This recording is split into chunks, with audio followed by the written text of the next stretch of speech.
दोस्तों, क्या भारत की अगली पीढ़ी की अग्नि 5 मिसाइल दुनिया के सबसे ताकतवर एयर डिफेंस सिस्टम को भी चकमा दे सकती है? यही सवाल आज हर डिफेंस एनालिस्ट के मन में है। आपको याद होगा कि पिछले साल अगस्त में defence research and development organisation यानी डीआरडीओ ने अग्नि 5 मिसाइल का सफल परीक्षण किया था। उसी समय ये संकेत भी दिए गए थे कि इस मिसाइल को और एडवांस बनाया जाएगा। अब नई रिपोर्ट्स के मुताबिक भारत एक अपग्रेडेड और हल्का वर्जन इसका तैयार कर रहा है, जो न सिर्फ ज्यादा घातक होगा बल्कि दुनिया के आधुनिक एयर डिफेंस सिस्टम को भी मात दे सकता है। अगर हम मौजूदा अग्नि 5 की बात करें तो इसकी रेंज लगभग 5500 से 8000 किलोमीटर के बीच मानी जाती है। ये करीब 1500 किलोग्राम का न्यूक्लियर वॉरहेड ले जा सकता है और इसकी स्पीड लगभग मैक 24 तक बताई जाती है। लेकिन अब जिस नए वर्जन की चर्चा हो रही है उसकी रेंज करीब 10,000 किलोमीटर तक हो सकती है। इसका मतलब है कि एशिया के साथ साथ यूरोप के कई हिस्से भी इसकी पहुंच में आ जाएंगे। इसी मिसाइल को लेकर पाकिस्तान की तरफ से भी हाल ही में डर जताया गया था। अब सवाल उठता है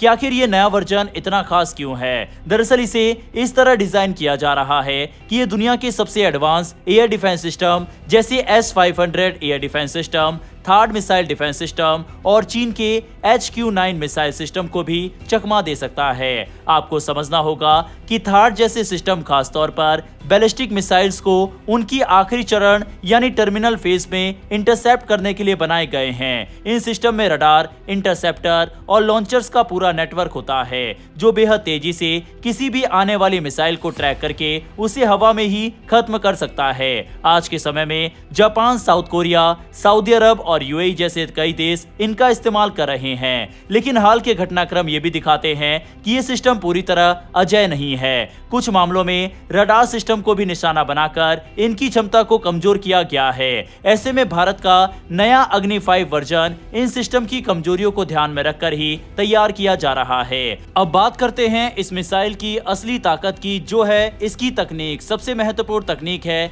MARV यानी मैन्यूवरेबल री एंट्री व्हीकल। पारंपरिक बैलिस्टिक मिसाइलें एक तय रास्ते यानी पैराबोलिक ट्रेजेक्ट्री में चलती है, जिससे दुश्मन के रडार उनके रास्ते का अनुमान लगा लेते हैं। लेकिन MARV तकनीक में वॉरहेड अपने रास्ते और स्पीड को बीच में बदल सकता है। इससे उसे ट्रैक करना बेहद मुश्किल हो जाता है। इसके अलावा इसमें MIRV तकनीक भी शामिल की जा सकती है। इसका मतलब है कि एक ही मिसाइल से कई वॉरहेड अलग अलग टारगेट पर एक साथ हमला कर सकते हैं, यानी एक मिसाइल से कई शहर या सैन्य ठिकाने एक साथ निशाने पर आ सकते हैं। अब बात करते हैं स्टेल्थ क्षमता की। नए अग्नि 5 वर्जन में रडार से बचने के लिए खास तरह के मटेरियल्स का इस्तेमाल किया जाएगा, जैसे कार्बन कंपोजिट और रडार एब्जॉर्बिंग कोटिंग। इससे इसका रडार क्रॉस सेक्शन बेहद कम हो जाएगा, यानी रडार इसे देर से पकड़ पाएंगे और यही देरी किसी भी हमले को सफल बनाने में बेहद अहम होती है। इसके साथ ही इसमें डिकॉय